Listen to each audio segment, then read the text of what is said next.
नमस्कार, स्वागत है आप सभी का एक बार फिर से हमारे चैनल में। दोस्तों, आज की इस वीडियो में मैं आप सभी के लिए एक बार फिर से दिन भर की तमाम बड़ी और मुख्य खबरें लेकर के आया हूं। जी हां दोस्तों, बड़ी खबरें हैं, इसलिए वीडियो को अंत तक देखिएगा।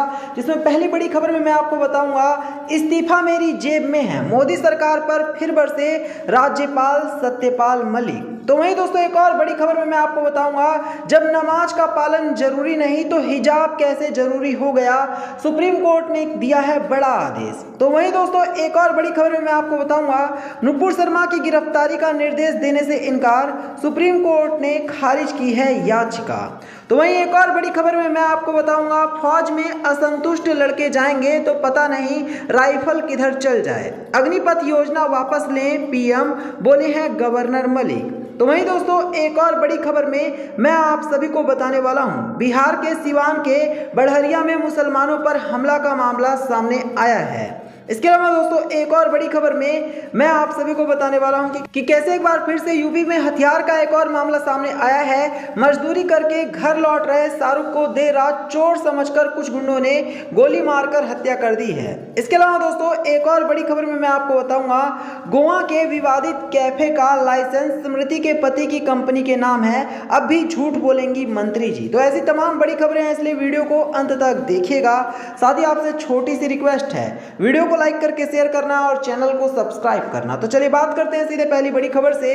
इस्तीफा मेरी जेब में है, मोदी सरकार पर फिर बरसे राज्यपाल सत्यपाल मलिक। मेघालय के राज्यपाल सत्यपाल मलिक पिछले कुछ समय से मोदी सरकार के खिलाफ तल्खी रख रहे हैं। कई मौकों पर उन्होंने सार्वजनिक मंचों से सरकार की योजनाओं की आलोचना की है, आईना दिखाने का काम किया है। एक बार फिर उनकी तरफ से वही तल्खी दिखा दी गई है। बुलंदशहर के औरंगाबाद क्षेत्र स्थित मुडी बकापुर गांव में एक कार्यक्रम में शिरकत करने पहुंचे सत्यपाल मलिक ने कई मुद्दों को लेकर सरकार को घेरा है। सत्यपाल मलिक ने किसानों का मुद्दा उठाते हुए कहा है कि अगर सरकार ने किसानों की एमएसपी की बात नहीं मानी तो किसान और सरकार के बीच बड़ी लड़ाई होगी और मैं उस लड़ाई में गवर्नरशिप से इस्तीफा देकर कूद पड़ूंगा। तो साफ है कि सत्यपाल मलिक ने मोदी सरकार को सीधे बड़ी वार्निंग दे दी है। चलिए बात करेंगे एक और बड़ी खबर की, जब नमाज का पालन जरूरी नहीं है तो हिजाब कैसे जरूरी हो गया, सुप्रीम कोर्ट। हिजाब मामले पर सुनवाई करते हुए सर्वोच्च न्यायालय ने गुरुवार को मुस्लिम पक्षकारों को असहज करता सवाल पूछ लिया है। जस्टिस हेमंत गुप्ता, सुधांशु धूलिया की खंडपीठ ने मुस्लिम पक्षकारों से जानना चाहा है कि यदि याचिकाकर्ता तर्क दे रहे हैं कि नमाज, हज, रोजा, जकात, ईमान रूपी इस्लाम के मूल 5 सिद्धांतों का पालन जरूरी नहीं है, तो फिर हिजाब मुस्लिम महिलाओं के लिए कैसे अनिवार्य हो गया। याचिकाकर्ता फातिम बुसरा के वकील निजामुद्दीन पाशा ने सर्वोच्च अदालत में दलील देते हुए कहा था कि इस्लाम में अपने अनुयायियों के 5 मूल सिद्धांतों का पालन कराने की जबरदस्ती नहीं है। उन्होंने कहा कि इन सिद्धांतों का उल्लंघन करने पर कोई सजा नहीं मिलती है। चलिए इसी के साथ मैं आप सभी को लेकर चलता हूं सीधे एक और बड़ी खबर की तरफ। नुपुर शर्मा की गिरफ्तारी का निर्देश देने से इनकार, सुप्रीम कोर्ट ने खारिज की याचिका। पैगंबर के खिलाफ विवादित बयान को लेकर भाजपा की पूर्व प्रवक्ता नुपुर शर्मा की गिरफ्तारी की मांग वाली याचिका को सुप्रीम कोर्ट ने आज खारिज कर दिया है। इससे नुपुर शर्मा को बड़ी राहत मिल गई है। नुपुर के खिलाफ कई राज्यों में केस दर्ज किए गए हैं। इन सभी को दिल्ली ट्रांसफर करने का आदेश पहले ही दिया जा चुका है। याचिका में शीर्ष कोर्ट से मांग की गई थी कि वो अधिकारियों को मुस्लिमों की भावनाओं को आहत करने के आरोप में नुपुर के खिलाफ कार्यवाही करने और गिरफ्तारी का आदेश दें। पैगंबर के खिलाफ नुपुर शर्मा के विवादित बयान को लेकर देश विदेश में भारी बवाल मच गया था।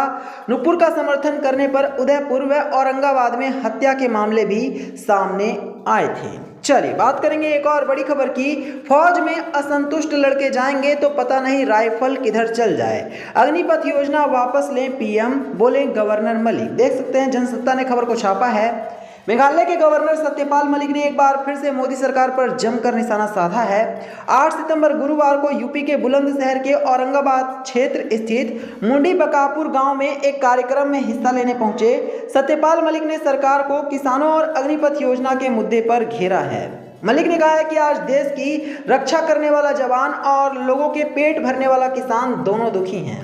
वहीं पिछले कुछ दिनों में मोदी सरकार को लेकर तल्ख शब्दों का प्रयोग करते हुए सत्यपाल मलिक ने कहा कि वो अपनी जेब में इस्तीफा लेकर चलते हैं। अगर प्रधानमंत्री कहेंगे तो वो राज्यपाल पद से अपना इस्तीफा दे देंगे।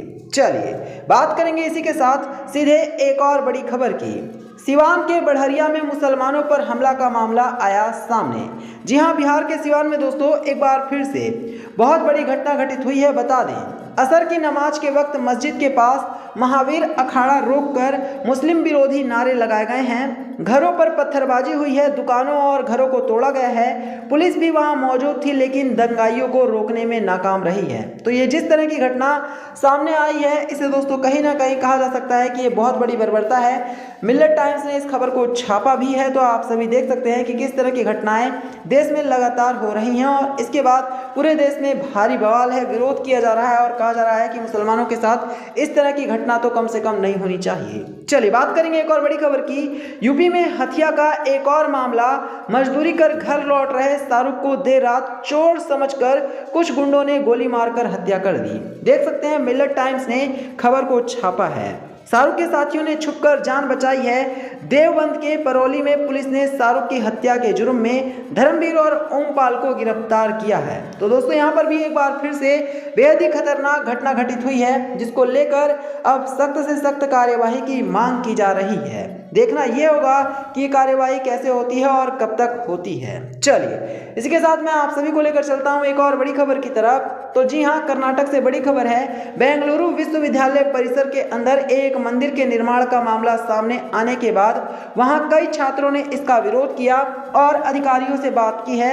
वो छात्र वहां मंदिर की जगह पुस्तकालय बनाने की मांग कर रहे हैं। तो आप देखिए मिल्लत टाइम्स ने खबर को छापा है। एक ऐसी जगह जहां पर पुस्तकालय बननी चाहिए, वहां पर मंदिर बनाया जा रहा है और इसी का विरोध छात्रों ने जमकर किया है और छात्रों की ये डिमांड है कि वहां पर पुस्तकालय बनना चाहिए, ना कि एक मंदिर बनना चाहिए। और इसी वजह से ये खबर बहुत तेजी से जोर पकड़ती जा रही है। चलिए इसी के साथ मैं आप सभी को लेकर चलता हूं सीधे एक और बड़ी खबर की तरफ।